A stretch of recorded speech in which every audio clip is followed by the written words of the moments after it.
సముద్రం అందరికీ ఒకటే.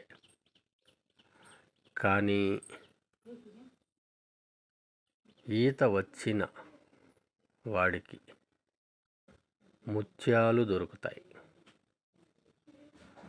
వల వేయడం వచ్చిన వాడికి చేపలు దొరుకుతాయి.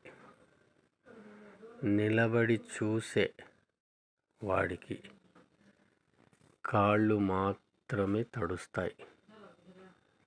జీవితం కూడా అంతే, అందరికీ ఒక్కటే. కాకపోతే మన ప్రయత్నాన్ని బట్టి విజయం చేకూరుతుంది. మీకు గనక నచ్చినట్లయితే మా ఛానల్ని లైక్ చేయండి, షేర్ చేయండి అండ్ సబ్స్క్రైబ్ చేయండి.